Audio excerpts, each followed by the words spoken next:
What is going on, you guys? We are back. I know it has been a long time. You're back with Mark and Jamie Sturry. Yep. And we are back to do our update for our vlog. So, if you don't know, we're moving to Zambia, Africa, and we're getting close. Looks like we are 2 months, 6 days, and 4 hours away from our grand journey. So the time is closing in, and we have felt it. And we're going to tell you guys a little bit about what's been going on and how we've been preparing, and keep you guys up to date. So, you want to tell them what we just came back from? Yeah, so we just came back from a little goodbye party. While we've been here in Charlotte, we have helped lead a marriage Bible study group, co-lead a marriage Bible group, and it's been really great. A bunch of wonderful couples and their kiddos, so we just had a little goodbye party with them just to say goodbye and just celebrate the move and all of that. So it was really sweet. We had a potluck, everyone brought food, and they gave us some gifts to depart with. So we got some books about Zambia and just learning about the culture, and another book about a Zambian author, and which this lady's done in, I guess, a school in Zambia. So we'll get to read those. And yeah, it was really, really sweet. They've been a really sweet group of friends and community. So that was our first goodbye party. We're going to be having a different one with some of our closer friends up here in Charlotte coming up. But that's going to be a little closer to the time where we leave. But this was really cool. Just way of them just blessing us. They covered us in prayer before we ended the party, and it was just really cool because we grew with those people for what, like a year? Yeah, about a year. Yeah, so that was really awesome. In addition to that, we just had a garage sale this past weekend. One of our friends, Josh Ochoa, he helped us out, and his family was having a garage sale and offered for us to come alongside of him and just, try and get rid of some of the stuff in this apartment, which was a huge help. And a big help. Even we didn't sell that many things, but that's okay. Like, it was still an opportunity for us to get everything out of the cabinets and pack it up. And Mark today was bringing all the stuff back from our friend's house, and he's like, should I just drop this off at Goodwill? Yeah. And a part of me is like, no, I want to look at it. What can I take back? And we both are like, no, don't look at it. Don't look at it. Keep the luggage close so we can't see what's in it, and just go donate it to Goodwill. So that's what we did. That's what Mark did. We're downsizing slowly but surely because we can't take a whole lot over with us. And speaking of that, I don't know if you guys remember, but from one of our previous videos, we sent over a container. Pretty much just a big trunk that we shipped over there. It was going to take 4 months, supposedly, and it just had some stuff in there, an electric scooter, which was our transportation, some cutting boards that were sentimental, and some other odds and ends that you can't get out there. But unfortunately right now it's kind of tied up in the Suez Canal. I'm not 100% sure what's going on over there right now, but all I know is it just keeps getting delayed. I guess a bunch of stuff is backed up over there. So if you guys could pray for that, that'd be incredible. Yeah, because we thought that the trunk would get there before we moved there or about the same time. So we're like, yes, we'll have this stuff here. It'll make it feel like home, familiar, things with us. And I don't know if it's going to be there. We don't know if we'll ever see it again. Who knows? But that's just, life. Those things don't matter. Yeah, it's in God's hands, and it takes the stress off of us. It'd be nice if it did, but, whatever if it doesn't. Yeah. But so it's been really cool and exciting to see our future house. And I can insert a little picture or video here so you guys can check it out. But pretty much my brother has been preparing that with my mom and my dad, and my brother's wife. They've really all just put in hours of work into renovating our house, which has been incredible. Yeah. And we're just so thankful to be kind of upgrading from an apartment to a house with 2 bedrooms. So we'll have a guest room and be able to host friends and family that come out. And it's really cool and exciting to have a backyard where we can have a fire pit, because we don't have that in an apartment complex. And it will be our own little space. Yeah, so it's going to be exciting. It'll be our first home together. Yeah. So that'll be nice. And Mark's family our family has definitely put a lot of extra work and energy into just making sure we feel at home once we move there. And we're just so appreciative to have a community that's supporting us, that's loving on us from so far away, and is going to try and help us transition as smooth as possible. So getting to see like 30-second videos of what our house looks like and an update, and they just painted a wall or did this, it's just really exciting. It excites me definitely, and me too. it's like, that's gonna be our home and where we're gonna, I don't know, start this new life and raise a family, hopefully. Yeah. So more on that to come. We did just finalize our itinerary going down to Florida. We're going to take off from Charlotte, North Carolina, going down to Florida to visit some friends and family down there. Yeah. Both of Jamie's parents are down there. Yeah. With some extended family. And so we'll say our goodbyes there and then finish it off with a little trip to the Keys. My buddy has a house down there and is generous enough to let us go there and hang out on the water, and a couple of our friends will be going to that too. So it's actually where we honeymooned. Yeah. Again, shout out to that friend. Thank you, Chris. You're the man. And their family has just been super incredible in supporting the clinic and pledging to support us monthly. Our main church that we go to, Vision Church here in Charlotte, they've been incredible, and they've committed monthly. And then another church up in Indiana, First Missionary Church, was actually the first donors to my grandfather back in the day, who went out there to start Tenwick Hospital in Kenya. So kind of a full circle there. Now they get to fund and help his grandson. So we've been working our way through that book, and it's really built faith. And it's been really cool reading his grandfather Sturry's book. Yeah. And we're just in the beginning stages of like, he wanted to be a missionary, and someone told him, well, you can really make a difference if you go to medical school, and just like the early stages of their love story and meeting. And it's already been so encouraging of like, the Lord's going to make a way. The Lord is going to provide a path, when it's his will, and you're aligned with his will. So it's encouraging as we make this scary step. Yeah, it can be scary if we don't cast our cares on the Lord and realize that we can pray and ask for things that we need or things that we're worried about. And it's like, sorry, our cat's freaking out back there, having a good time. But yeah, it's really nice when you can be like, God, if you want this to happen, please open the next door. And if you don't, slam them shut and make it abundantly clear so we don't waste our time. Yeah. So an example of that would be a car. Situation. There was a car that popped up over there. My parents hit me up. They're like, this could be really awesome. It's a RAV4, older model.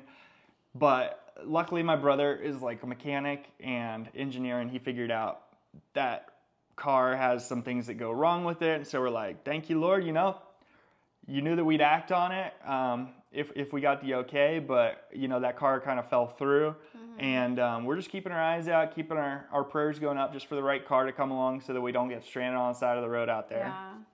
Because we're going to buy a used car. So just trusting and praying and trusting. That's the faith exercise. So it's been fun.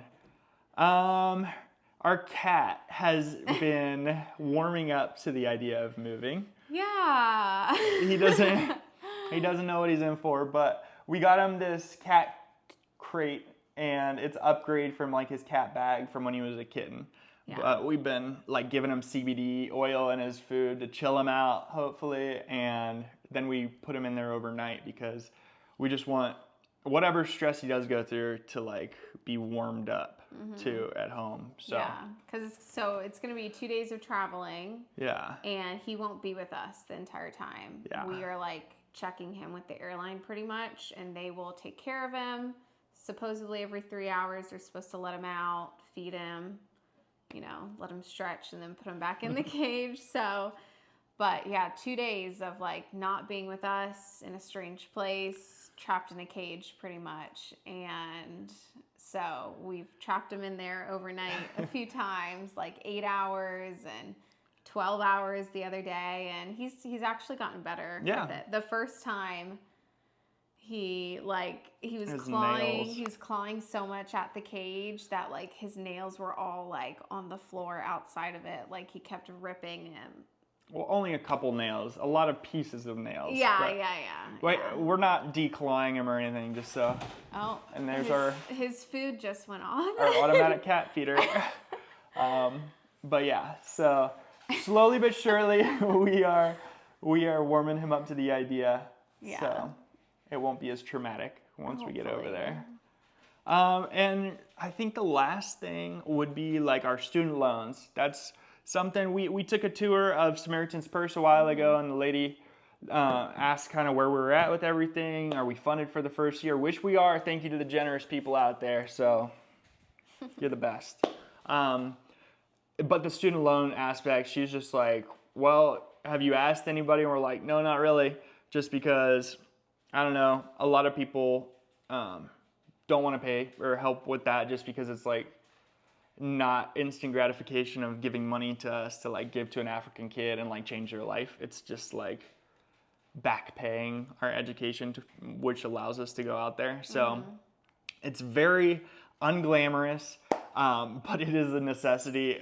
We've been working at them for years now, but at the same time, we still do have a little chunk to pay off. So if anybody feels led in your heart to really help us with that, just takes that stress off our shoulders, since we won't be working for any pay out there, just by the gracious support of you guys and just praying that God will provide. And you have not because you ask not. So we're asking if anybody is out there and wanting to help out with student loans, that'd be incredible. But yeah, only if God puts it on your heart.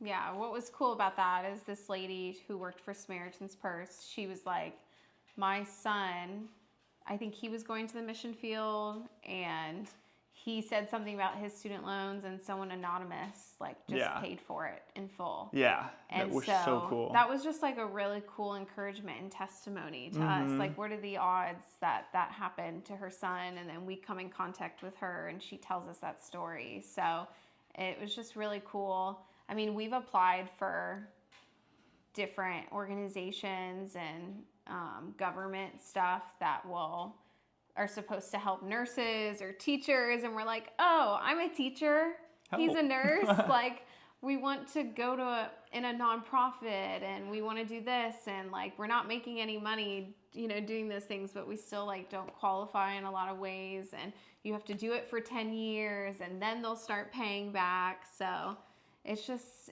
definitely a hurdle.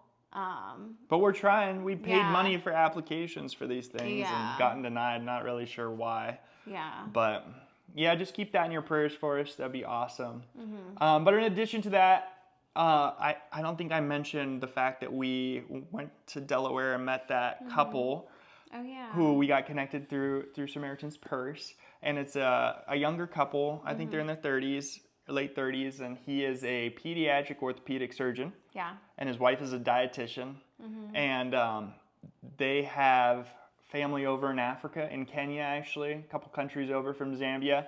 And she put us in touch with her dad, who's over there doing plastic surgery and everything for like kids with cleft palate, cleft lip. And I know you think plastic surgery and you think cosmetic, but I mean, those are life-changing surgeries for kids. Yeah. Which there are definitely cases. There's one kid out there, he doesn't have the mobility in his hand anymore because he got it really burned in the fire. I think he fell into the fire, and his hand, the skin melted off, and then when it regrew, he didn't do like the range of motion exercise, so he's like limited to like a claw pretty much. So he'll be able to come in. He, after connecting with him, hopping on a phone call, he was like, I would love to come out and book up surgeries back to back and be able to help out at the clinic. So we are so stoked. This is literally like a fulfillment of what I've been dreaming about for a long time. Yeah. And Jamie could tell you. But it's just, not only is he willing to come out and like raise funds for equipment and stuff like separately so they don't exhaust our resources, but he's coming with his team, his anesthesiologist, and we'll have an anesthesia machine there, thanks to Samaritan's Purse. It's on the way.